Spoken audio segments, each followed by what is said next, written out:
Good evening, ladies and gentlemen. The time is now 11:20 p.m. It is Thursday, January 30th as of this moment. Thank you for listening. Thank you for tuning in. I am your host, Phil Cappadora, the executive director of the Triborough Film Festival and the founder and CEO of the Astoria Filmmakers Club. And I have a very, very unique guest right now. Well, long story short, I got home from work way too late, but I'm on an adrenaline rush right now because I had such a phenomenal day, and it's been an amazing week. For those of you who aren't tuning in and watching and just seeing what's going on Instagram and how many people are tagging us, collaborating with us, we screened A through F last week, and then shortly after that, I think it was H all the way down to L, M, N. What's before L? H-I-J-K. Oh, we ended on K. Yeah. We ended on K. Thank you, Steven. So we ended on K, and right now I'm I literally just got back from work, and here we are. We're now catching up, and it's almost midnight. So we're going to take about an hour and do a hard stop around 12:30 at the latest. So, ladies and gentlemen, please welcome and say hello to my next guest, and be sure to follow us on Instagram. I'd like to introduce to you all to Stephen Liiro, who is actually a contestant in season 3 of the Triborough Film Festival, and we are going to talk about his movie, I Heart Maryland. How's it going, Steve? Thank you. It's pronounced Liiro, and it's I Heart Monroe, or I Heart. Yeah, I don't know why I blanked on that. I Heart Monroe. That's the one. Marilyn Monroe. Maybe it should be Maryland. I don't know, but thank you so much for having me. I'm honestly honored to be in your festival, and I'm just happy to keep this connection going with us. And I know I don't want to jump the gun, but yeah, you and I go back a little bit, so I'm just happy to keep these relationships going. Kind of just circle back, because I'm really thinking it was around 2014 or 2015. You were working on something called what? Mermaid Parade? Yep. I remember. It would have been the summer of 2016, actually. Yes. That can't be. Was it the summer of 2016 when we did that? Yes, it was. Absolutely. Are you 100% sure it wasn't 2015? I'm certain, because that was my thesis film. I had shot it the summer before I was entering my senior year at School of Visual Arts, and I graduated in 2017. So it definitely was the summer of 2016. It's almost 10 years ago now. That must have been in April, maybe May at the latest. Mm-hmm. Yeah, I don't know exactly at what point you got involved. I mean, there's kind of a big cast on that thing. And I don't even, it's weird. It's just weird how I do things, honestly. I need more, I need an assistant or something, just because whenever I do a film, it's just I'm casting it, I'm doing the production design, the costumes, I'm getting all that together. It's I need a team of people. Yeah, and you got just the thing for me, don't you? Well, now that you put it that way, but it's I can't believe it's been almost 10 years since I last saw you. Exactly. Just a couple of babies. So I guess a lot has happened since Mermaid Parade leading up to I Heart Monroe, huh? Yes. Yeah, I mean, I had a few jobs here and there that were video related. Right now I work at a casino, and I work at a independent movie theater. It's called Arts Quest in Bethlehem, PA. And so since I graduated in 2017, kind of the really main goal that I've given myself, I mean, other than just trying to work in the industry, and I mean, where I live in Lehigh Valley, PA, can be a little bit difficult. I guess just finding because I want to do more narrative film work. I don't want to really work in a news environment, but regardless, my promise I made to myself was just to kind of like make at least one short film a year since I graduated, and I for the most part held to that. There were a few off years, as it were, and maybe like one where it was a more experimental film than a narrative film. But yeah, just like keeping the passion alive, honestly, is a very key thing that I think people they'll always have the passion for it, I think, but then they don't take the next step of like actually creating, like people, I want them to try and be more bold and like try and take the chance. Well, it's really hard to maintain anything when you don't think there's any hope, you know? Yeah. Well, I think that's honestly, I think that's literally a make or break moment is that, you got to just somehow find that glimmer of hope deep within you, especially if you're alone. Sometimes, hmm you might need that little bit of boost because you run out of steam. And I think we've all been there, but man, oh man, it takes time to get it back. You just got to find the drive and inspiration within yourself. I mean, like it's obviously great to have a team of people that are like-minded around you to help push you and make it work even better, all that. But I mean, it's gotta come from somewhere within you and like a passion for film, and you'll find it from various different people, like old and new. I for me, I don't really consider myself to be like a snotty kind of like uptight film person. I like all different kinds of stuff. I like the MCU stuff. I like art house stuff. And even the films that really don't get much recognition, or like with Joker 2, people were very very much hating on that film, and I enjoyed it. This is just as one example, but like I like stuff that even people will be like, oh, this is terrible. I have a wide variety of films that I like to go to. HBO Max and I saw the Joker and I'm kind of on the fence and I'm like, do I want to dedicate no time that I have and stay up until 3 o'clock in the morning and watch a very long ass movie? I don't know. So I like it's been a rough like 3 weeks. I barely slept. I get you. I get you. And and, Okay. and honestly, yeah, that's when I stay up late, is like watching movies. Like it's like so when you have time, when you get out of work and you just want to stay up and watch movies, and then I'm like, I can't even stay awake, so then I just have to go to bed at that point. But like I want to stay up and watch it, yeah. But I'm there with you. Um, What was it about the Joker that you really liked?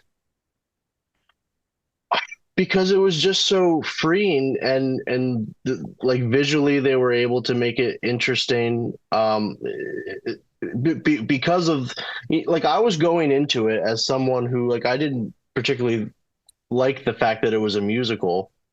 I'm not even particularly a musical guy per se, like, but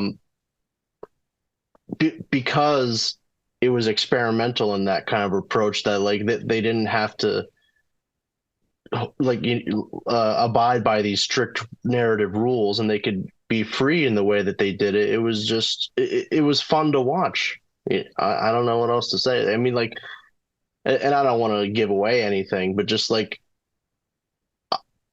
I'm watching it and I'm like, I don't get why people are hating on this so much. And then there's kind of a twist in the story, if you will.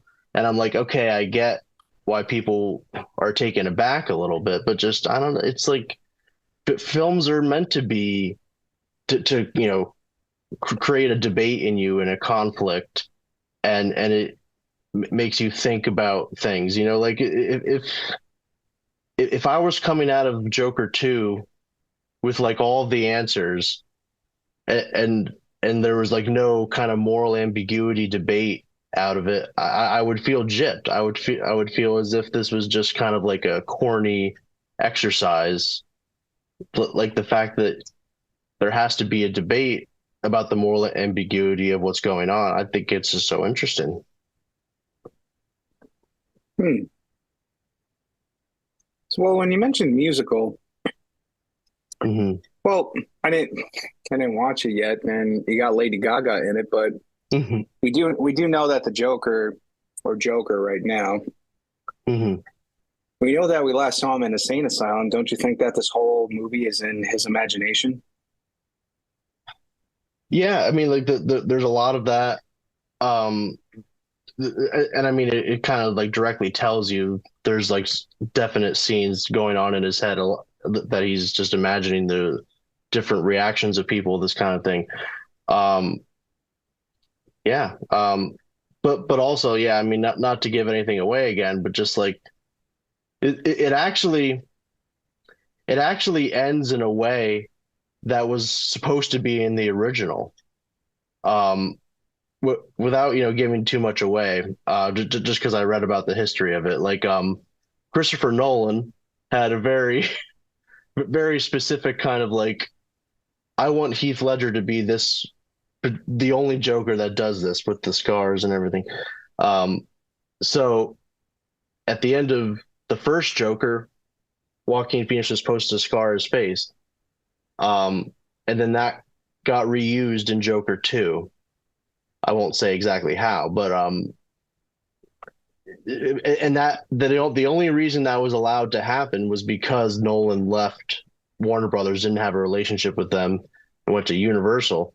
So it just goes to show you, honestly, like in show business, things can just change in ways you would never expect, and all these opportunities arise out of things that barely even have anything to do with each other, but then suddenly a lane is open, you know? Well, I So it's, thought yeah. I thought that was Martin Scorsese's movie.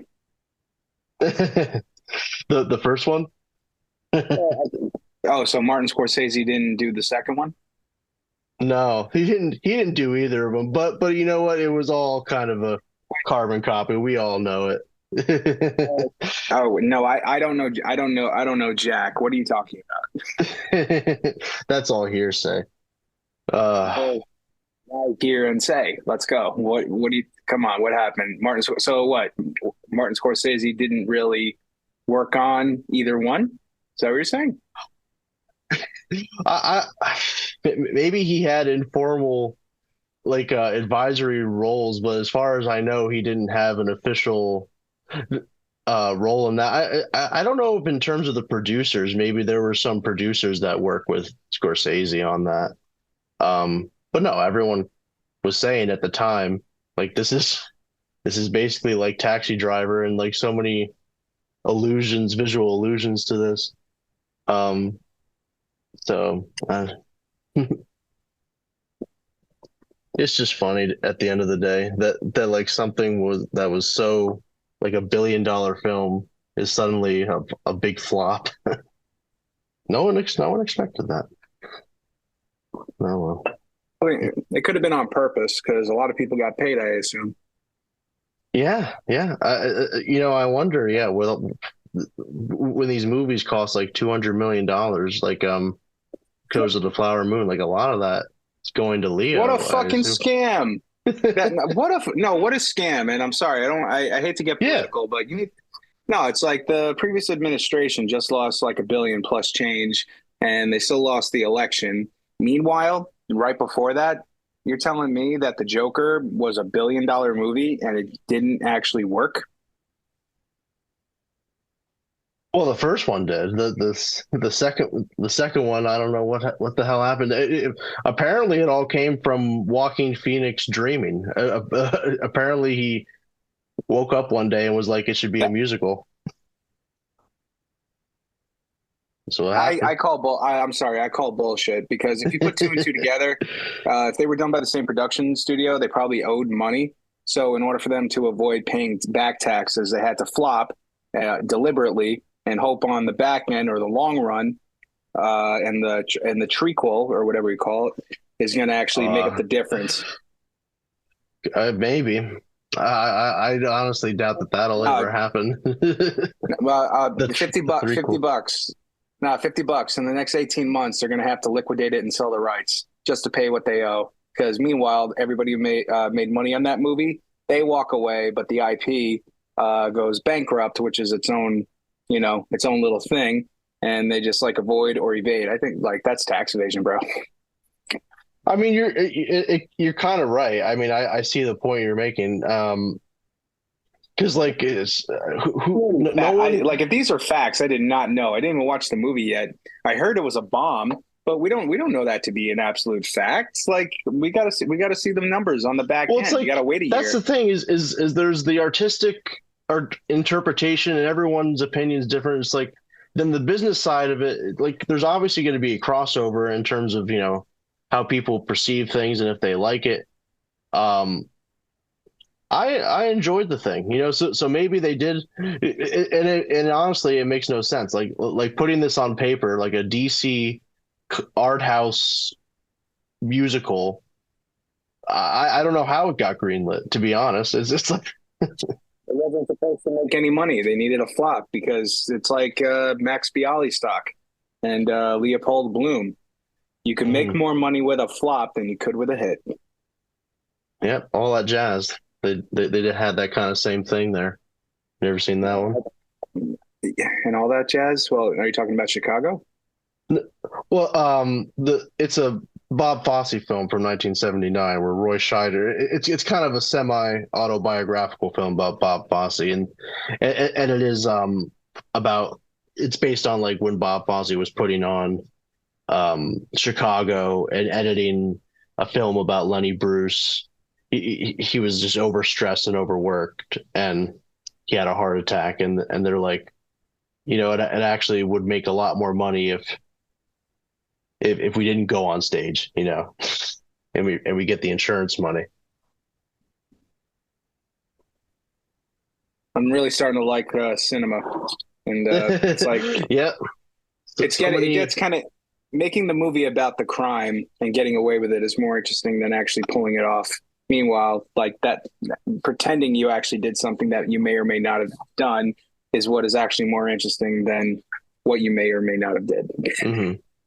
But then I want because you have a kind of flop that serves a purpose, as you're saying. But then what, like, would you say Megalopolis is along those lines, or is that a different kind of flop where it's like that's just a guy's ego gone completely bonkers? And to be fair, like I like Joker 2 more than Megalopolis, but Megalopolis it was one of those movies where it's like pure just debauchery. And Shia LaBeouf, like he's got this magnetic performance that kind of steals every scene that he's in, but it's like you're watching this movie half smirking because it's like there's no way I'm taking this seriously, Well,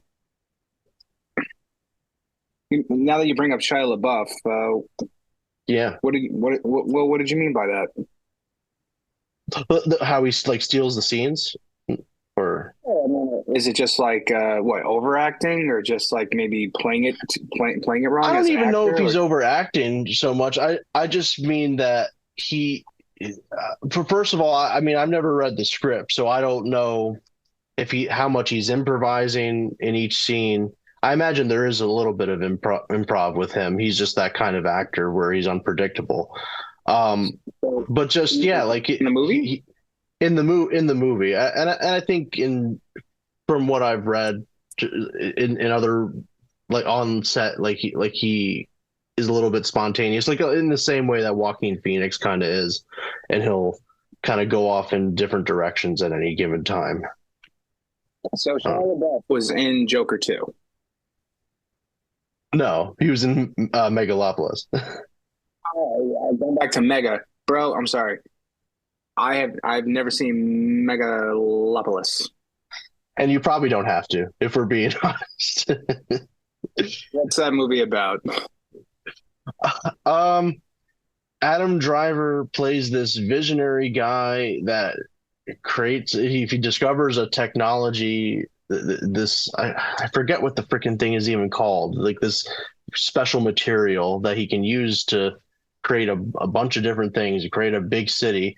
And he's trying to create a utopia, and everyone is like intrigued, but also doesn't trust him throughout the movie. He's viewed as like a crazy person and like kind of like false idol, if you will. Um, it's a bloated movie of debauchery that like it rings of like the ancient Roman Empire, but like in a modern sci-fi setting. It's one of the yeah. There's movies out there that I think they're fun to watch and enjoy, but they don't necessarily have to be taken all that seriously. You know, if you look at a film like from David Lynch, his films they deal with very disturbing themes, very dark themes going on, but there's a sincerity to it and there's a levity to what he does that like it's hard to describe even what you get out of a David Lynch film, but just it feels emotionally intuitive. Um, and he was a unique voice, and it's a tragic loss for everyone, honestly. I mean, but he made 10 great films. You know, he left us 10 legendary films, and I just I like to make the point to people that like Tarantino, and I'm a fan of Tarantino too, but he gets all on his high horse of like, oh, I got to make 10 films. It's got to be like the perfect moment for this final film. And it's like, Lynch already had you beat. He already had 10 films by 2006, And it's just, he was one of the best to have done it. But yeah, I like a variety of different films, that are cryptic, not so cryptic. I try not to be a film snob, even though I'm a little bit of a film bro, So No, I get it. And honestly, I don't think I've actually ever seen any of their work, other than, of course, Quentin Tarantino, because he's got what, one movie right now left, and that's it. yeah, yeah, and that's what I was alluding to is like he's making this big deal about it's his final film. Like you don't even have to stop at 10. Like, it's like he's like what in his 60s? Like Not going. He's not. Well, he's not going to. He co-directed and collaborated on. I think it was one of the Spin Cities, wasn't it? yeah, it was like a guest directing thing that I don't. He probably didn't do a ton on Sin City, but there was stuff that he did. Yeah.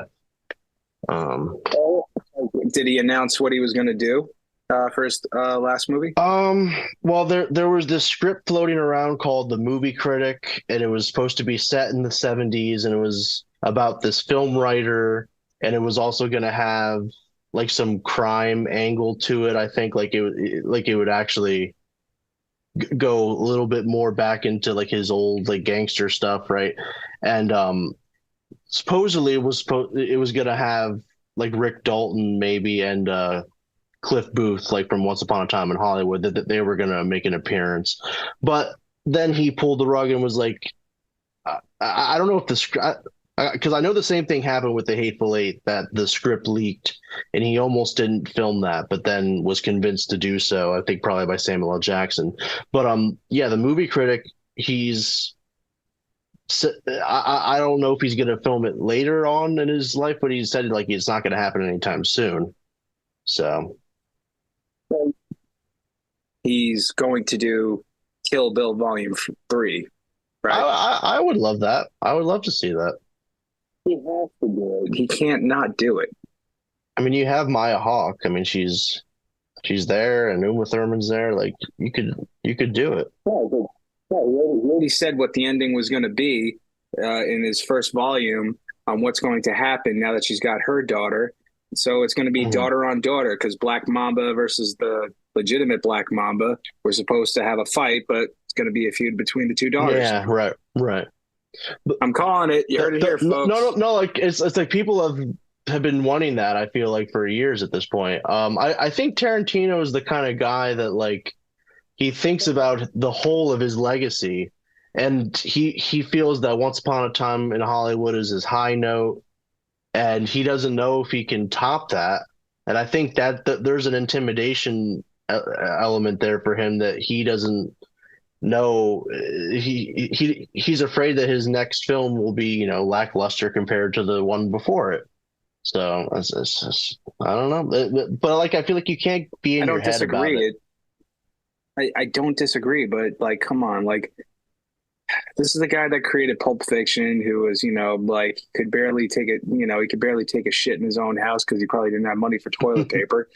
Yeah. And meanwhile, like how he met John Travolta, how they actually like reconnected, it was very like, meant to be. Hmm. Like Pulp Fiction was by far the strangest and before its time type of a film because it was executed and printed just wasn't done chronologically. It was almost biblical Yeah. in a sense where it all kind of tied into each other. Meanwhile, it's almost like just like a very small blip in that type of a universe. And I don't think, but it kind of just, was complete. It just had like a different like type of a fold. Like Yeah. I think he thinks in shapes on how like when he puts something down and he folds it a certain way and then he opens it the other way. There's like a map sequence to how his brain works. Honestly, just by Hmm. what you Hmm. kind of just how he executes his movies, like a really good master storyteller. And I'm kind of seeing, well, I see patterns, but Hmm. I don't think he's just going to pull something out of his ass where he's going to do something just totally unrelated, unless there's some sort of Yeah. cameo on Kill Bill Volume 3 tied into it. Because without that, then his entire idea is completely it's incomplete. Hmm. It's almost like he's leaving room for the next generation somehow to contribute to that and just expand on his work and go another layer Yeah. out. He has to tie in Kill Bill 3 because that story is not over. Because it was talking about how Yeah. kids grow. It was talking about how kids grew up and they seek revenge, which was basically what Lucy Liu's character was about. We know very little Hmm. about like Fixius's like childhood, but I predict that Uma Thurman's child is having the childhood that she had and wants her child to live the life that she never got a chance to actually have, and then that one Yeah. fucking thing comes in, bam, you got that kid, Nakia, coming in out of left field, bringing her past back to her, saying we're not done yet, and that's how it's going to like really tie up the whole universe, saying whatever that type of a universe is really about, it's like almost like Tai and Chi, where it's yin and yang. There has to Hmm. be a balance, and in order for there to be a balance, if there's also life, there has to be death. And there was so much blood. There's so much blood. Hmm. So in order for her to get out of it, somehow she has to. I think Yeah. I'm It's like calling that. it. No, those It, daughters are gonna die. Like they and it's both like have to that's die. just like the one example that everyone goes to is the Black Mamba because like the daughter was right there when that happened. But it's like so many people that she just chopped down all along the way here. So it's like there's so many people that would want revenge on her. So it's like yeah, I mean I would hope that if he doesn't end up making that movie that he would want to pass the torch to someone else. But I mean, again, not knowing Tarantino or anything, but just like he seems like the kind of guy that's very possessive about his IPs and his lore, like I don't think he's just certainly like he wouldn't just hand that off to anybody, right? Like he would want someone maybe like Rodriguez or just someone closer to him that could handle that. I mean, but yeah, I would absolutely hope for that Kill Bill 3. And you know what else? I'll even say this. I've always thought that Tarantino would make a really interesting, just straight film noir, black and white, and you could even like because he's almost directed a Bond film like a couple times, I think, and you could have like an espionage angle, like Cold War kind of thing. I would love to see that from Tarantino. How would you do it, or how would you see him doing it? Um, yeah, it's like his stories usually have a theme of revenge to it. So I don't know how that would tie in. Like you would kind of want to see the two different planes to it. Like you have just the kind of like spy working for the government, like fulfilling whatever they tell him to do. But then he has his own kind of personal mission that he wants to fulfill, and he, has to kind of keep that a secret. Like it just happens to be this enemy of the state is someone that killed his mother or killed his father back then. Like it would probably go something like that. I think, he's very tied to like revenge tales or that kind of thing. Interesting. Well, is he, would you say like maybe the one director you kind of just understand the most, as call it a favorite director, perhaps? Well, he's one of them. Like I say, like I like a lot of different kinds. I like Paul Thomas Anderson's another great one for me. Geez, there's just so many. I mean, like Spike Lee, another great one. Jim Jarmusch, one that doesn't get a ton of mentions. Have you ever seen Ghost Dog?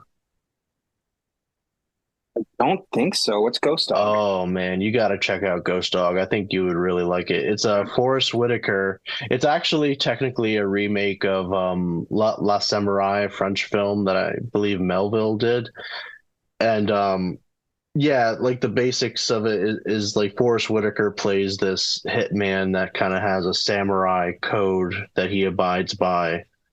Um, and without getting too detailed, like he makes a mistake with his latest mission, and the gangsters basically just kind of want him out of the picture, and so it's like one man versus the whole mob, and it's like it's got so much comedy to it as well, and Forrest Whitaker like doesn't say a word for like the first half hour of the film. It's just got so much attitude, and like you feel like you're in the streets of New York or whatever. I don't even know what city it's set in, to be honest, but Embark on your unique financial journey with Mid-Hudson Valley Federal Credit Union. Your aspirations, your milestones. We're committed to guiding you every step of the way. Whether you're saving for a dream home, planning for retirement, or seeking to consolidate debt, trust MHV to provide personalized solutions tailored to your needs. Our comprehensive range of products and services, coupled with expert financial advice, empowers you to make informed decisions and achieve your goals. Visit us online at mhvfcu.com to discover the tools and resources available to help you navigate your financial landscape with confidence and clarity. Your journey starts here. I love Jarmusch. He's got such a cool to his work. I like Down by Law is another great film I love. So many directors out there that I can name. How about you? What are some of your favorite films and directors? I had such a beautiful library 5 years ago. I had like pretty close to like half of the top 100, like on DVD. I had like the top 100 movies by Sissel and Ebert to watch, and while I was in school, like in 2010 and throughout 2000, most of 12, it kind of came down to just like either you're in or out, so you might as well just absorb all of it. So I just took it step by step, and I had a great DVD collection. But from that, there was this one one DVD I had that I really liked the most, and it was actually the golden age of Hollywood. And it was actually something I really want to do at the AFC, because it was actually a lot of live performances that they filmed live to project it onto TV. But I don't want to do necessarily that. What I want to do is actually have live performances, and rather than just film it live and do live television, I wanted to actually utilize the AFC structure to really workshop some of these, all of these scripts, and do it on stage, and just get that response from the audience if they want to know more, or see more. And there was this one. Oh, there were a few that I really loved from that, because it was the Days of Wine and Roses. I remember Marty and the comedian. And they did become feature films after that because the TV audience really responded very strongly for that. But those were all theater pieces that were done live on TV, and somehow they made it work and figured it out. And when it comes to just like appreciating, like really, like when you combine theater, television, and film all at once, those three right there create one thing, like this Trinity type of a like thing. But I mean, like, have you ever watched like my personal favorite, like since I was a kid, that I loved my whole life? I would call it like one of my favorites, but it always kind of just stood out. It wasn't my first, it definitely wasn't my last, but it was Bringing Up Baby with Cary Grant and Katharine Hepburn. Nice. Yeah, I love theater stuff too. Definitely, that makes it to the film. Like one of my favorite films is Who's Afraid of Virginia Woolf. Yeah. I mean, like Mike Nichols is a really good director, but like particularly that film is so entertaining and engaging. Just every line has such like bite to it. And I particularly like too, kind of somewhat related to that, just like whenever an actor goes and directs a film, it usually like they have so many great performances, and you just like there's the subtlety and nuance. I feel like that the actor knows the whole process basically, and has seen multiple directors make a film. And so we have that this year with The Brutalist. Have you checked that out? I know it's a 3.5 hour epic. I know. Like, what is it with movies? I don't know. Was it good? It was good. The thing that I'll say about The Brutalist, again, without giving away things, is that, you go through a 3.5 hour movie. There's a 15-minute intermission baked into that 3.5 hours, by the way. So it's really 3 hours, 15 minutes. But you get to the end of it and you kind of feel like there's something missing. There's an anticlimactic thing going on. And I feel like Brady Corbet, because I saw his previous film, Box Looks, and that has a very similar ending where it's like you're expecting something to happen and it doesn't. And it's just kind of like life goes on, and it's all about this like inner turmoil, right? So I feel like, yeah, like this anticlimactic thing is maybe one of his trademarks. But I will say, this is one of those movies where it's just like the experience of it is it's transporting you back in time, and you feel like you're there. Like, like I went to New York just to watch it on 70 millimeter because that's how crazy I am. And it was awesome because you again feel like you're being transported into that time, and you're watching something that was an artifact of that time because it's real film projection, nothing like it. I think as soon as you and I reconnect, you and I are going to have to go over we're probably going to have to go into the clubhouse, and we're going to have like a movie night and like really kind of get the whole team, like the whole club together, and be like, okay, we got some recommendations on a movie night. Does anybody have any recommendations? Because we want to go over this and talk about this. And literally just, I don't want to say a workshop or just workshop the script, but I think it's really important that we understand like perspective from everybody on why something works, and maybe like, just feedback on what about this, and this, yada, yada, and have those discussions.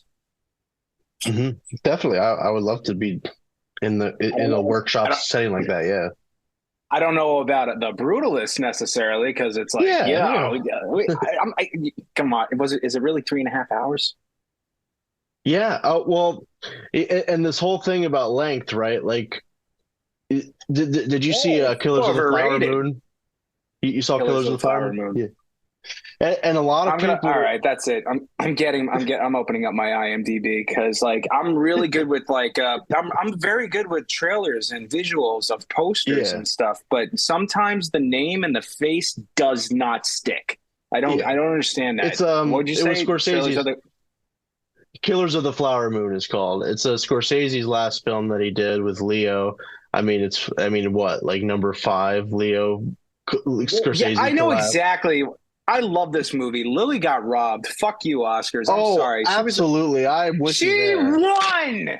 She won. She was the better actress. She did not carry that movie, Dude, but she outperformed her own cast. I'm sorry.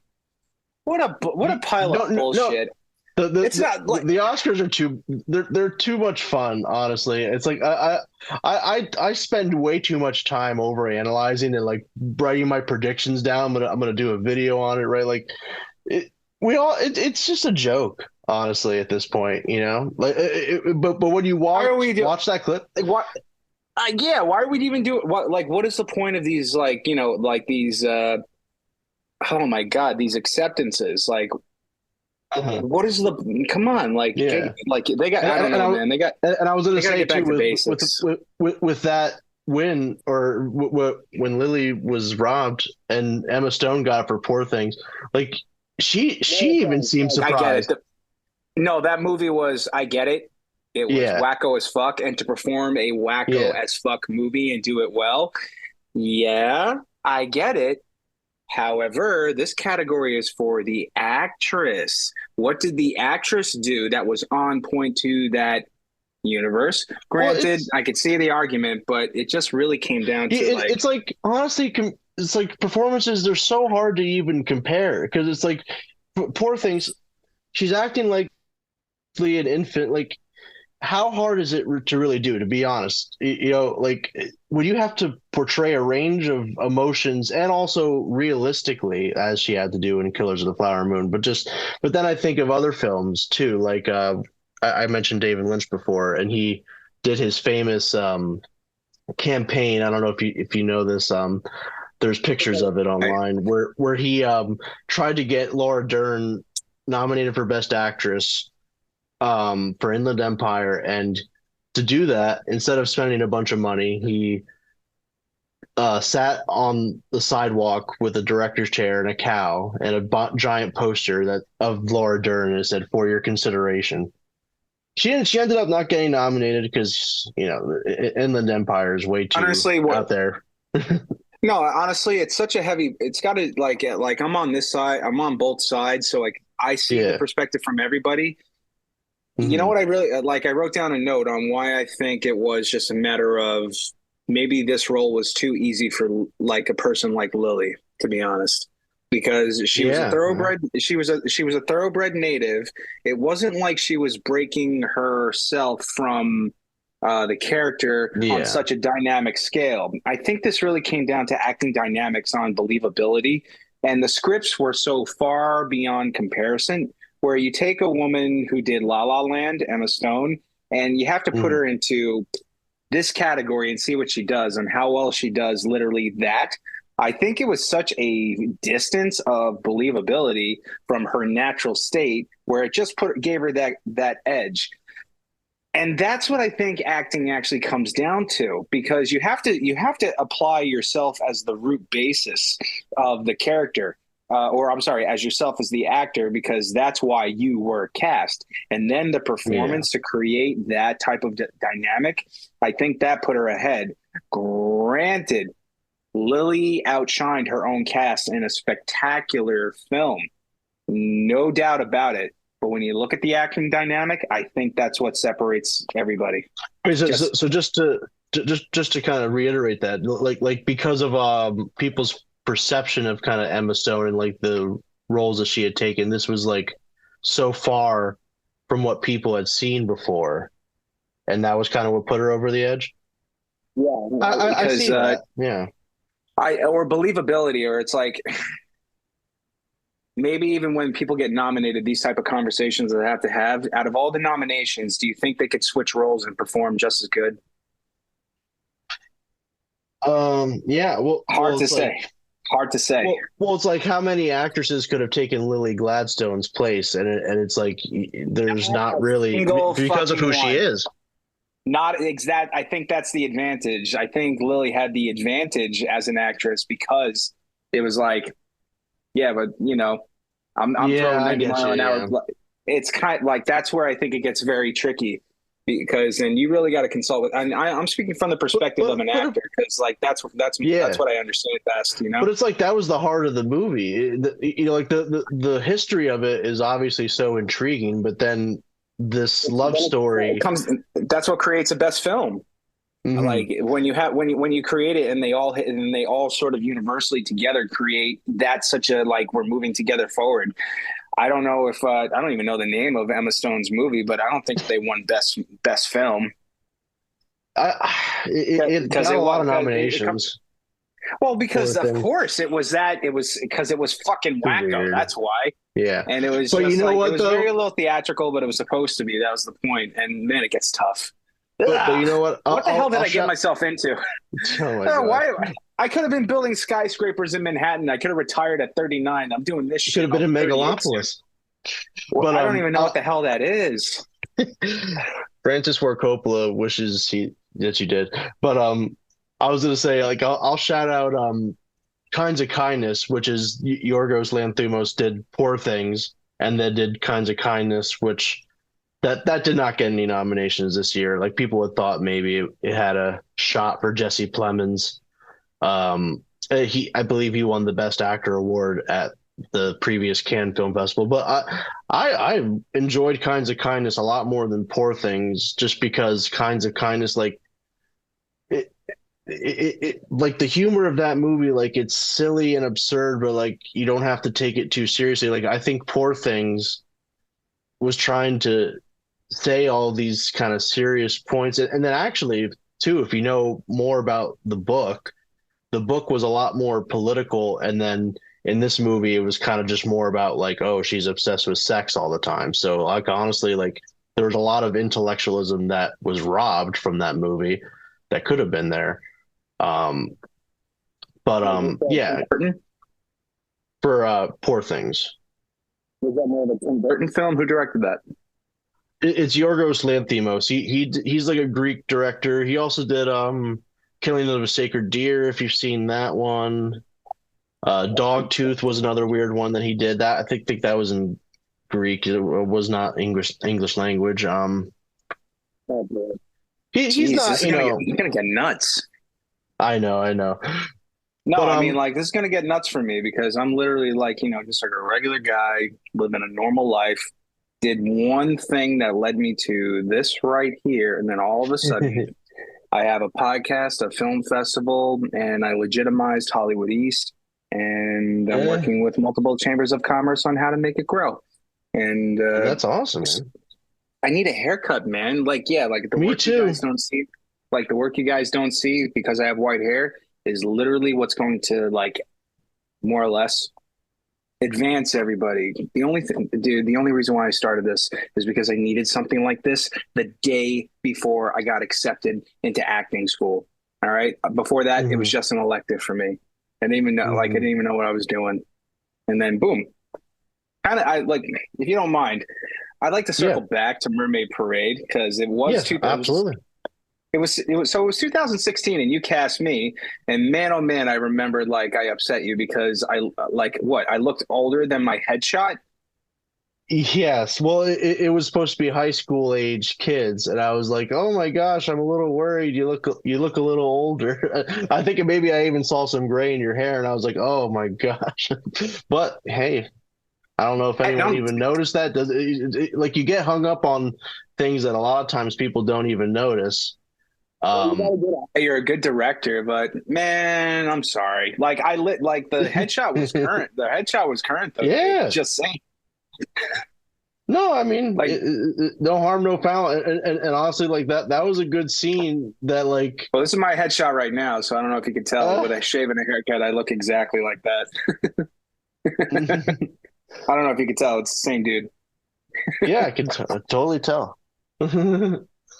Well, I didn't get to watch all of Mermaid Parade. I know that they ended at Coney Island at the parade itself. So why don't you tell us a little bit Yeah. about that? What's that movie about? So that was this coming of age story that I wrote.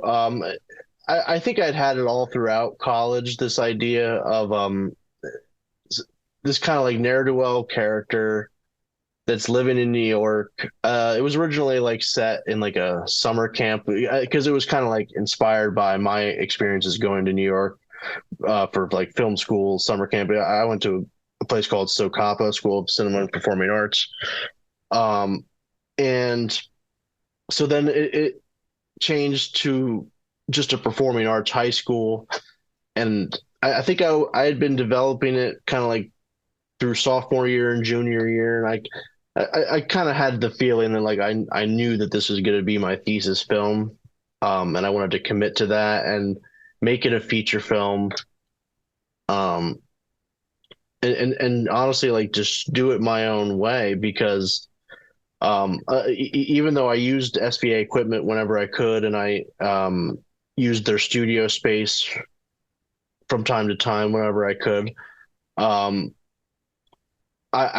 it was a very much just kind of do it yourself kind of attitude, and I didn't always have a crew with me. I would just kind of have to set up my own sound equipment, and I have my own lav mics, and we shot at East River, but yeah, like to me, it's like that was the film that I needed to make at that time. The way to kind of just push myself, like to try and make a feature that was within my reach, and also a film that focuses on performance. I really like working with actors so much, and preparation and rehearsing. I wish I could take even more time to rehearse. Mike Lee, a great English director, he would spend weeks, maybe even months rehearsing with his actors, and not even necessarily even acting a scene. He would just kind of like watch them and observe them in a space, just kind of existing. Like, it's so valuable, I think, just the more time you spend with the characters and thinking over these things and discussing it. Obviously, there's a spontaneity that you want to capture too, and that's more so, I guess, in the actual scene. Like you don't want to necessarily rehearse the scene itself and keep that spontaneity alive. But just going over the thought process and the emotions and that kind of thing, like it's so valuable, I think, to keep an open dialogue. Yeah. Mean by open dialogue amongst peers, or Well, for the director and the actors, like there's a give and take, right? Because especially for a writer director, like you have a very kind of specific vision for what the story is, who these characters are, and so there's going to be certain things that you want to stand firm on, but at the same time you want to be flexible with your actors. Like if they present you something with a new idea, or maybe just a new way of thinking of it, kind of like how to get into the emotional headspace for a scene. You want to try and be accommodating to your actors as much as you can without compromising your vision. Like it's just a very difficult thing to balance for a director, and it just comes down to kind of like making those decisions. That's what being a director is, just making countless decisions and kind of like either you got to stick to your guns, or sometimes if you stick to your guns and it's not working, like you've tried it multiple times and it just doesn't seem to be working, then you've got to kind of let go of your ego and say, okay, we got to come up with something else and try something else. So there's so many different ways that you can kind of mess up, right? Like, you don't want to, kind of be a stick in the mud. And if like, you got to be honest if something's not working, and if people aren't getting it, it's not ringing true. I kind of had like a similar experience over the last several months because I've been collaborating on a project, and it's not a boxing movie per se. It's it's about family, but boxing is kind of that obstacle to overcome, that thing, and from an actor's perspective, it was kind of tough to really connect to this character, not because it was written improperly, but finding out the reasons why this is happening now. That was really challenging because there's a lot going on in that film that you don't see. And sometimes I like films like that where there's like you have to use your imagination and think about what's going on off screen, and sometimes it's good to think of it that way, like for whatever reason, like it just works that way. I know with Mermaid Parade, just to bring it back to that real quick before we talk about I Heart Monroe, with Mermaid Parade, like I feel like I was kind of just going through that myself. Like it felt very reflexive of my experience. And then also, you know, I'd made a lot of friends in New York City that were native to the city. They'd gotten, and they were like, because like I was in like early college and they were like later high school, they were a little younger than me. And so they would be getting into trouble, and one got sent away to a drug program, kind of like is in Mermaid Parade. But the way it ended, I've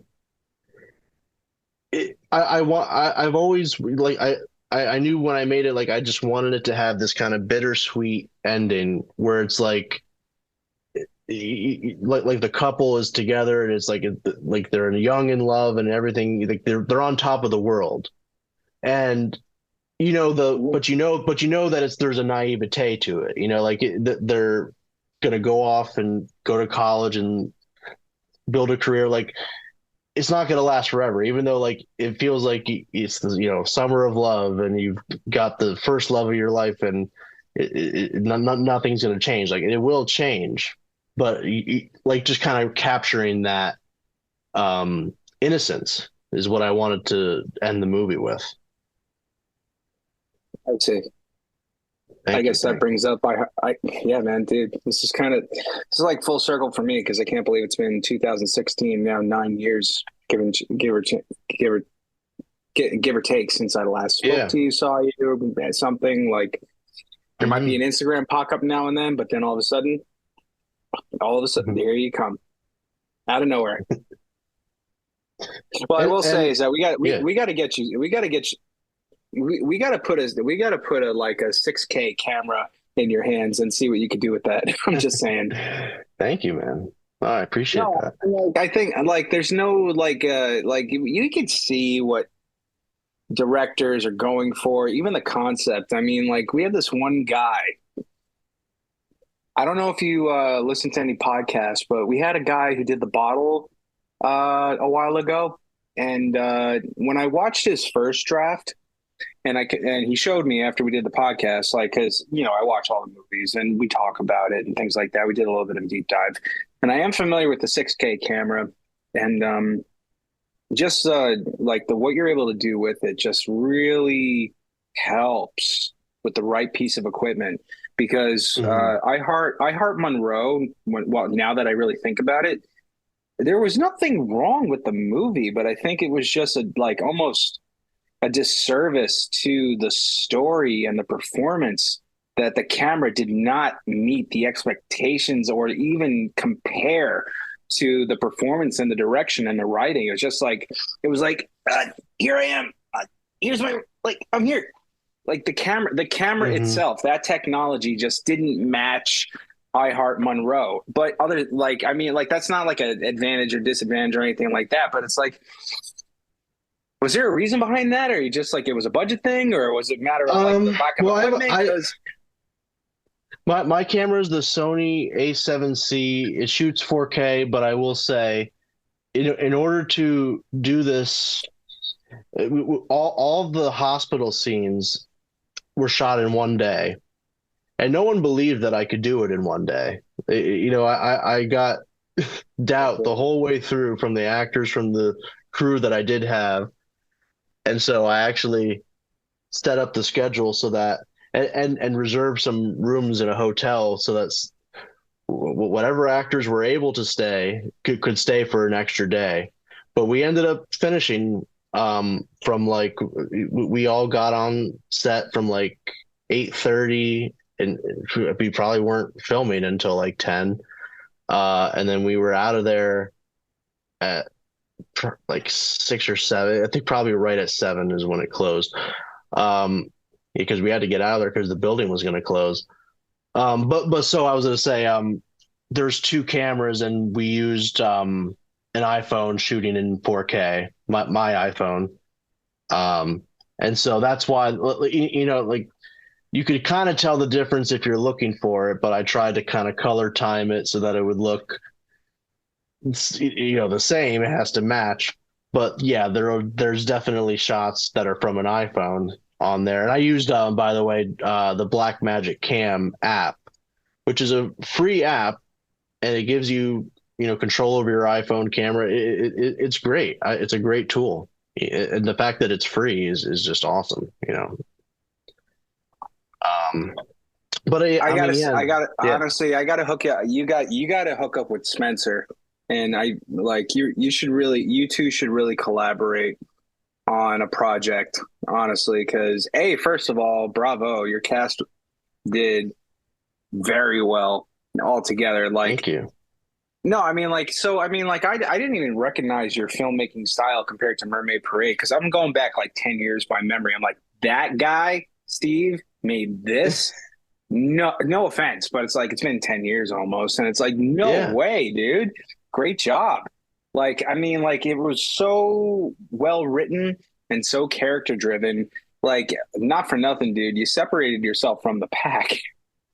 Thank you so much. No, you did. Like, I mean that sincerely, because like I'm not the only one who said this. Mm-hmm. No, I'm saying it for the first time out loud, because like I talked to everybody on the team, but man, oh man, I had no idea what was going on in their heads. But now that I get to kind of get it off my chest a little bit, I gotta say, dude, all right. So first of all, who is the woman who played Marilyn in this? Welcome to Happy Corner. This project strives to make safe housing areas for stray cats at an affordable price. It's so easy to put together that even your children could have fun making one. Help keep cats and other animals safe with their own little Happy Corner homes. You can help this project become a reality by donating to the GoFundMe page. Happy Corner homes are a great way to show those animals in need it's okay to be happy.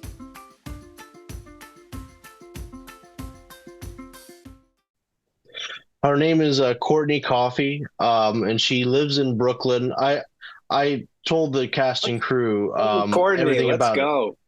it. Come on. I will reach out to her to try and make sure that she's there. I know that the guy who played the doctor, said he would try and come to the screening, and hopefully that. I know that he lives in Jersey, so it's probably not too far for him. But regardless, I would like to see as much people there as possible. You're watching a movie in theaters that you helped make, but come on, like, all right, real talk. It's like the money, it costs less than a pack of cigarettes. Is it too expensive? That's why they're not showing up. No, I think it's not that they're saying they're not showing up. I just feel like trying to get people to get back to you, is just, in this day and age when everyone's so busy working on this, it's crazy. Borough, it's a New York City's battle of the boroughs, and he got accepted, and oh my God. All right, fine. Don't come. No, but we'll see. Fine. Honestly, so we still got the Saturday wrap party next week, and we still got the Astor Award ceremony the following week. Come on. You got to figure it out. You got to figure out what do you want to do? What do you like? Are you living? Do you feel alive? Is this what you want to do? Or do you want to actually do this? Like, you got to make a choice. It's really not that hard, And you got to let them. She's working on. She's a busy girl. I can tell you that much. She's not just doing one film here, one film, like she's going all over the place. And she told me a story about how she met Spike Lee on the Brooklyn Bridge randomly when she was shooting. I was lucky, and let me tell you something too. Like, I had another actress lined up for this, and my it was just one of those things where like I don't know what I was thinking, but my original intent was to not really have her look as much like Marilyn Monroe. Like she would have the costume and the makeup and all that, but she wasn't gonna look like Marilyn because the idea is like it's not actually Marilyn, it's someone named Michelle, and she has this delusion. But then, she showed me wrong. She sent me an audition tape, and I said like, I just kind of want to get a sense for the voice, like give me a little bit of the breathiness. Like I don't think you have to lean too much into the impersonation, but she did it. And it was like once I saw her in full everything, I was like, this is what the part is. Be- because the whole psychology of it comes out through the story. It has to come out gradually. But you kind of have to see a transformation, right? And that's why there's these different looks. That helps set that up. Um, Having that dichotomy there. That's a good point. Mhm. And I just would like to give a little bit more history on I Heart Monroe generally before we are about to leave, I believe. So Monroe, this is an idea that I've had for over 10 years, to be honest. Like I had it just started with a girl that has some kind of mental illness. She's crazy and she thinks that she's Marilyn Monroe. Like I didn't know what it was going to be. I thought it was like schizophrenia, and then I had to kind of do my research there and figure out what is the best thing. But I had a version that I wrote senior year of high school. I had already shot like a feature before with my friends, and that was, you know, a fun time. But it wasn't necessarily the best thing because we're high schoolers doing it. But so I had this idea, and I was going to do that, and it didn't end up working out. So that was one version. Then I wrote one that was set in New York City, modern day. Um, and there was good things from that, but then to me, like it needed to be. It's a story that kind of needs to be in the past. I think because of Marilyn and because of this whole idea of like someone in a mental institution meeting a random person and falling in love, it it would make more sense in the past setting, so someone with her condition that's as serious as that would not necessarily be let out in like a outing, like like going bowling or going to the coffee shop. If you're in a mental hospital, like certain things like depression or whatever, like that are not like like you're not going to go out into the world and like be shell shocked by everything that you see. You know what I mean? Like if you can kind of just more or less exist in the world, then it's okay. But someone in that position would kind of be a little bit more sensitive to things around them, if you will. So I wrote a third. So this is a third feature film version that I've written that's set in L.A., 1968, and that's kind of like I feel like the definitive feature version of this, and that's why like yeah, like I want to take this story more places. Like this is not the end of the road for Monroe for me. Like I see it as something so much more. But so then when it came time to do this short film version, I thought to myself, what am I going to do? Because I want to get all these ideas and themes in there, and I don't know how to do it in the span of 15, 20 minutes.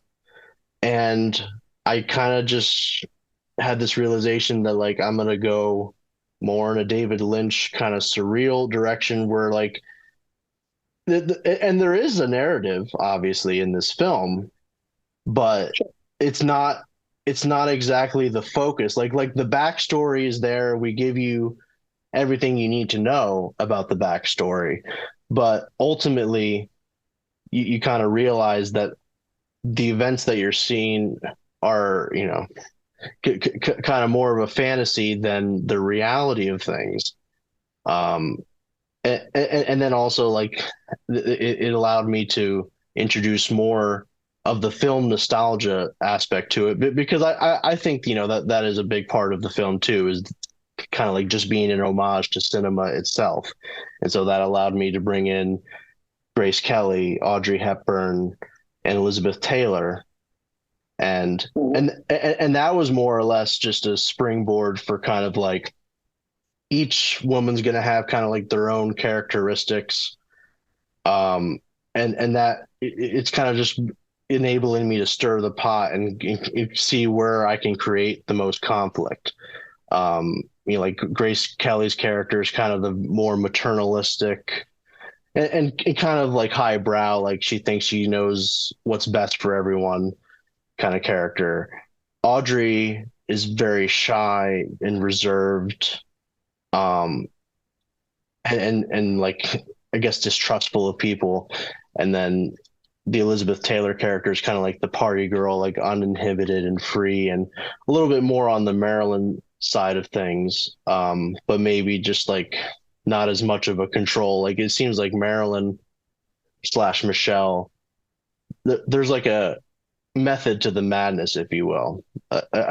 It's like she wants a certain thing, a certain kind of fantasy, I guess, but like she knows that it's contained, or at least she thinks it's contained, right? Until it boils over, until Ryan is in this position where he's like, he can't sustain the fantasy anymore. So yeah, it's gone through a lot of permutations over the years, Monroe.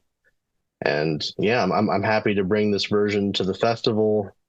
And yeah, I feel like it probably is my proudest moment as in terms of a filmmaker, just because it's something that visually, oop, there goes my AirPod. It feels the most cinematic, I feel like, of all the films that I've made. I mean, just going off the visuals, this is something that feels like a dream and you feel transported into this world. Yeah. So I'm glad you enjoyed it. Yeah, I mean, like, I really hope we could, I don't want to say reshoot it, but that I think that is something hard to replicate, but man, oh man, that's a story that you need to have the right camera with. Mm-hmm. Or even just like had more opportunities to kind of go more dreamy or something. Again, it was kind of like a pushing up against the clock kind of thing where And just like what, a couple days? Yeah. It was 3 days of shooting. So like I say, like most of the hospital stuff was all shot in one day. Then we did the stuff like the flashback with the boyfriend, that was its own day. And then just the other one was the flashback when she was younger, and you see like a little girl. That was actually my cousin and her mom, who's my cousins. So that was a nice fun little 1 hour shoot with non-actors, and it was like, it's amazing what you can do, like just took an hour to like get these regular people who've never acted before, and they're having a ball, like they're laughing the whole time. But when you watch the scene, but when you watch the scene, they're so serious. They look serious as a heart attack, and they pulled it off. They were patient. I'm so grateful. No, there was no technique getting in their way. Absolutely. They were so present in the moment, and it showed. And it's like, it's a curious thing if you had sort of like a Kill Bill moment where you broke it up into chapters, where you actually got a little bit more of like a little bit more of forward and back story on each and every one of those characters, because they had so much in common, where it's like, wait a minute, hold on. I know we centered around Monroe, but it seems like all those other characters like could have actually had sort of like that common Yeah. denominator where all of them in their own real life, in a matter of fact, they all did love or heart Monroe. However, only one of them looked like Monroe, and they Hmm. knew it. So in order to get as close to Monroe as possible, they had to be someone else, and they chose a completely Yeah. different actress.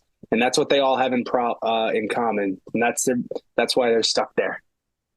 Yeah. And they did have that kind of similarity in terms of the experience. I actually like added a little bit of a line like towards the end of the filming, just to kind of add this extra layer of symbolism where the Liz character says like I have problems with men too, like Richard and I, referring to Richard Burton and Elizabeth Taylor, but just kind of like signaling that there's this male figure. And I mean, you know, at the heart of all this trauma that the women are experiencing, there is kind of this toxic masculinity that's going on, and at the same time, right? Like when I was working with the guy who played Ryan, the boyfriend, is a good friend of mine, Aaron. Um, it's like you gotta not be judgmental towards your characters, right? Like you gotta know what it's like to be in their perspective and feel the way they feel, like, and understand it on their level without kind of having these preconceived notions about them. Like it's like you're able to separate it. You're able to kind of see the mistakes and see where he went wrong and how he pushed things too far. But you have to, again, like take it from his point of view, and like why he would feel so kind of flustered and um not appreciated, not loved, or like he feels like alone, and like he kind of doesn't know how to react and know what to do, and so he ends up lashing out. I can't wait to see you at the festival, man, because there's going to be Q&As, and I'm sure like you're excited Yeah, to talk to the crowd about it. definitely. You got any friends and family coming to check it out? Anybody hasn't Yep, seen it I yet? have my mom and my girlfriend are going to be driving with me over there. And yeah, like I say, I'll reach out again to the cast and crew and see if they can come up. Yep, I'll save some more for the Q&A, like kind of like my take on the title, if you will, and how that kind of came about. But yeah, I'm definitely excited for this. And thank you for having me again. It's my pleasure, brother. Truly. And that reminds me, I got to make sure that we got the right USBs because all the USBs are down at the clubhouse right now. And oh man, I got to just make sure that your movie is definitely there. It has to be there because I Okay, know that we have. thank Because I know that you. we. I know for certain that they exist. I know that for certain. As long as it's on the USBs that are there, because if not, I'm gonna have to pick them up tomorrow before I go down to the city and All be right. there If you Saturday have morning. any trouble, let me know. I can see what I can do for you. No problem. No, dude, it's on me. I know. Like so far, we've had a great first weekend. We didn't get one complaint. Everybody's having a blast. They're jacked up. They're Awesome. excited. So I guess before Hmm. we wrap things up, you Yeah. did mention just one thing, and I'm just curious. You mentioned MSU stuff. Oh, MCU. Yeah. All right. So what made you think of MCU, or do you have like a favorite like style? Because I know Scorsese doesn't like Oh, MCU at all, but like, is there like a theme contradiction there? It's parks. just Um, yeah, MCU. A particular style from them. I don't know. I just enjoy the world. I mean, it's like they're able to freaking do comic book movies consistently, unlike DC. There's just, I don't know. We could just keep rebooting Batman every 10 years. Like that's what they have basically. But yeah, MCU, like particular ones that, well, I mean you had the Deadpool Wolverine film that just came out, like a lot of good nostalgia there, obviously. I like that world a lot, especially just Deadpool. Like it's like it has kind of like that Tarantino flair to it with the violence and everything. And X-Men, I've always loved the X-Men movies. I mean, honestly, it's like I watched Dark Phoenix not that long ago, and I was like, there's, this movie's not that good, but there's also a lot of stuff that I like in Dark Phoenix. I wish they had gone a different direction in certain regards, but that there was still stuff that I liked from it. Um, yeah. Other than that, I mean, yeah. I, I'm a big Batman fan, but yeah, just like, DC just kind of seems like trying to figure out which way the wind's blowing, and honestly, like they can't really seem to figure it out. I gotta give them so much credit because I think they paved the way for what came as of today.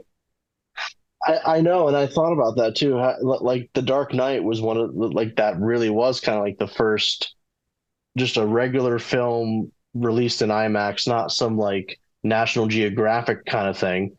And I thought of that like yeah, Dark Knight did it, and now every freaking film gets an IMAX release. Even the Led Zeppelin documentary gets an IMAX release now. Like, but honestly, I'm all for it because when I saw Joker 2 to bring it back to Joker 2 again, like when I saw that in IMAX, it was just like, yeah, this is a big grand experience, and that's what's missing. I feel like, yeah, it's just like going to the cinema. I fear is going to go the way of like listening to vinyl records. That it's going to become like this novelty thing where it should be the thing. Like we're so kind of like lost in just like we want to watch a film at home where it's comfortable. You can press pause, get your food and all that stuff. There's a convenience angle to it, but it's the experience of going to a film with people, having the discussion. I mean that's honestly kind of like why the intermission was, I feel like, so common back then.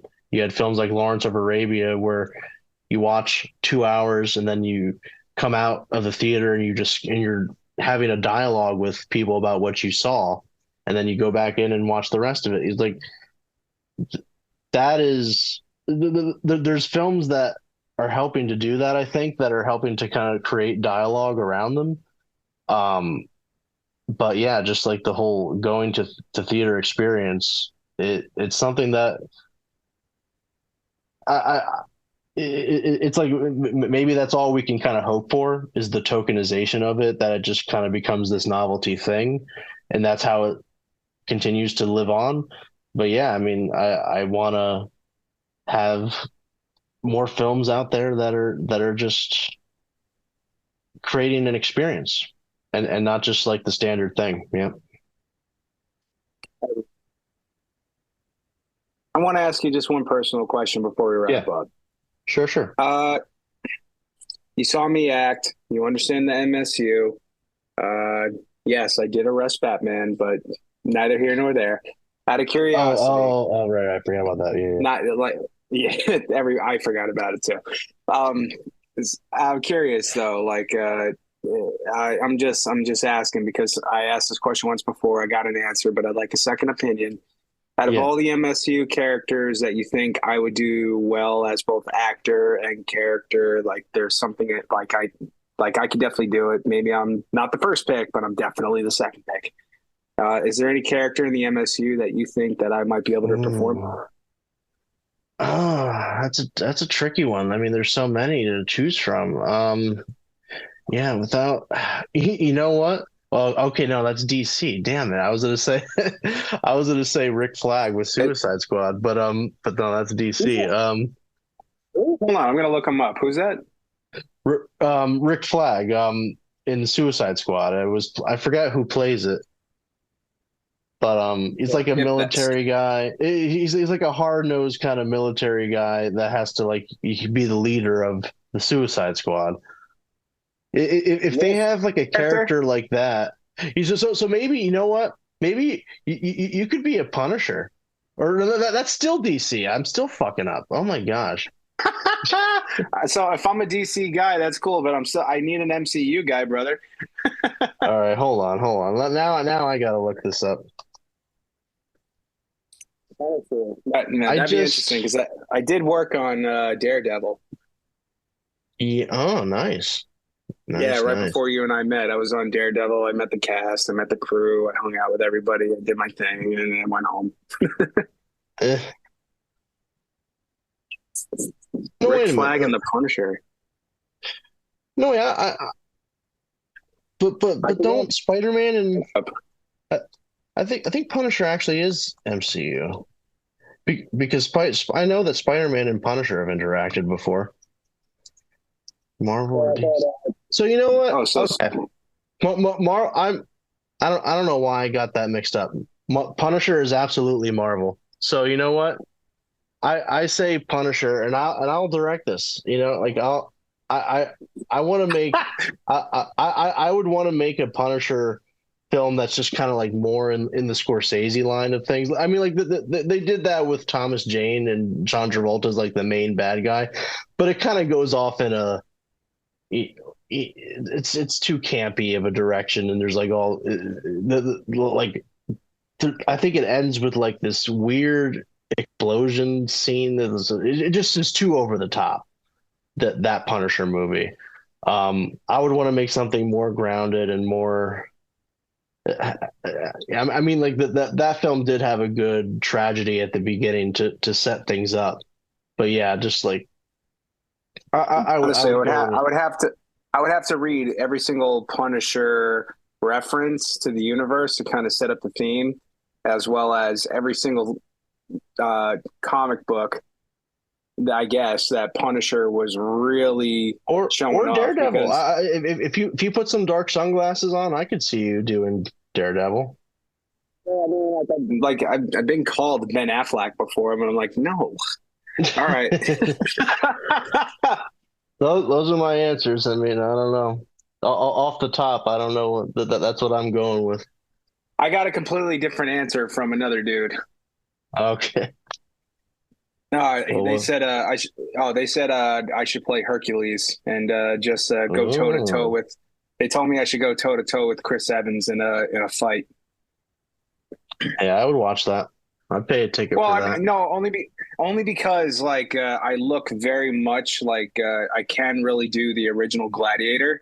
And if there's one dude that Mm, kind of looks a lot like Zeus right now in the most recent Thor: Love and Thunder, if you needed one yeah. guy, now I understand why he recommended that. But the thing is, he said that before Love and Thunder ever started filming or was announced. I think it came out Wow. way before the original. I think it came out when the original Iron Man came out, and that was back in 2009. And I'm like, okay, cool. I'll start watching the MCU movies, and I've been watching them ever since. And I turned to Rick, and I'm like, maybe he was right. hmm Now there's something for you. I mean, the MCU is going to go on for. There'll be I there'll don't be know too enough many. about the MCU. Well, if anybody There'll- else in the who's listening to the podcast, if you got a comment, all right, this is actually like literally like a real legitimate question because I'm not allowed to say anything, but I have been approached. Would I not be interested in? I said I'll think about it, and I'm going to leave it at that. So if you have any ideas, I know you haven't seen me act or whatever. I'm a regular dude. I could do a good job. That's about it. But that's I think that's all I'm allowed to say. Yeah. We'll leave it at that, buddy. Steve, you're a cool dude, man. Thank you, and you're a cool dude too. I commend you for doing this and keeping this going, the passion going. Yeah, man. Captain America and Tony Stark put together. Awesome, buddy. So All right. we're gonna wrap up, but this is my last question because I always Okay. I end every podcast with this one question. It's called "The Right Words at the Right Time." And back in 2008, I was reading this book, and I recommend it for everybody. It is called "The Right Words at the Right Time," I think by Marlo Thomas or Margot Thomas. damn it, I can't. It's escaping me. I got the book right over there, but I can't. Damn fucking names. Excuse me. So basically, it's a book of interviews similar to what we're doing right now. But that book is very unique because it's centered around the right words at the right time. Because each and every person who became a household name at one point was not a household name, whether it was an athlete, a politician, an actor, director, actress, you name it. Anyone who was not a household name that people knew, they were just the man or woman on the street. But there was one thing that made a difference in their life, and it was the right words at the right time. So that's my question to you, Stephen. Has anybody ever given you the right words at the right time that have always just stuck with you, that just like kept you going, and that one thing that you just always remembered and you never forgot, that just got you through for better or worse? Or are there any words that you would like to share for somebody listening? Yeah, I don't know. It's hard to say a specific thing. I've always, for one thing, just as like the kind of person that I am, like I try to not sweat the small things and just kind of, keep keep going on with whatever I have in mind, like whatever I'm trying to accomplish.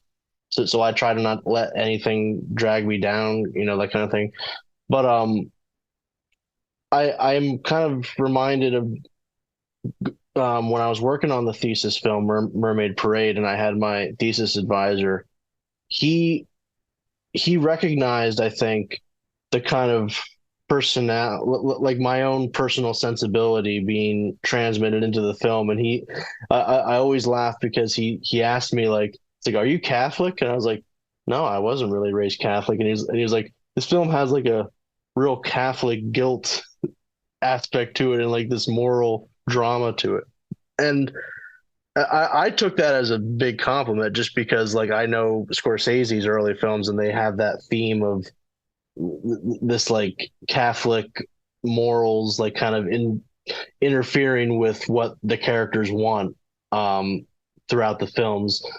And so just to kind of sum it up, I would just say, just like stay true to yourself. Like even if your idea that you want to make, I mean,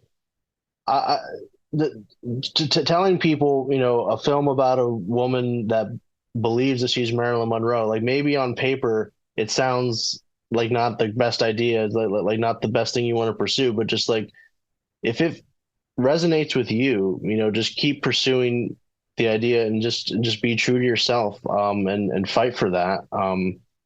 That's kind of the message I would want to give is, yeah, just keep doing what is true to you. And like don't listen to people that say it won't work, like, cause look, maybe it won't work. Maybe it won't resonate with people, but it's better, I feel like, to take the chance and just say you did it. Like, if I, at the end of the day, if I show people I Heart Monroe and it doesn't resonate with them, I can accept that, but at least I tried. At least I gave it my all to bring that vision to the screen, and that's worth it to me.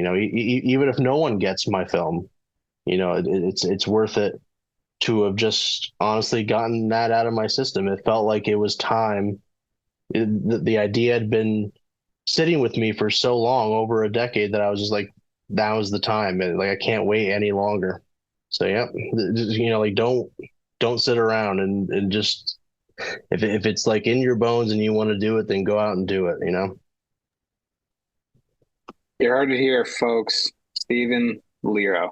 Thank you so much, man. This has been Thank you so much. This was very nostalgic. Thank you for your time. Thank you for everything. If anybody wants to get in touch with you, what's the best way for them to do it? My Instagram is Liiro My Hero, Liiro My Hero. If you look that up on Instagram, I'll follow you back, hopefully, if you follow me first. And I do have I do have a website. It's Stephen with a V, Stephen Liiro -filmmaker.com. And yeah, I'm a freelance videographer too. If you want to shoot a wedding or whatever your videographer needs are, you can hit my line there, StephenLiiro-filmmaker.com. That's awesome. And for I Heart Monroe, you're going to be playing for the next 2 weeks. Do you remember what segment you're in? Shit, I don't know the block. I know it's the 7 p.m. block. I forget It's got to be, is it block L, right? maybe? I think it's L. It's got to be L. Yeah. But I will be there early. I plan on getting there early to meet and talk with people. So yeah, I will be there in the early afternoon, or 3 o'clock, let's say. Looking forward to it. We got a great lineup. Man, oh man, I wish you nothing but the best, man. And Yes, I'm looking thank forward you. to seeing you again on Saturday. Hope you, or technically, I think in sometime in the next 24 hours, I'm going to see you. Awesome. Makes sense. All righty, buddy. Have a good night. And yep, I look forward to seeing you Saturday.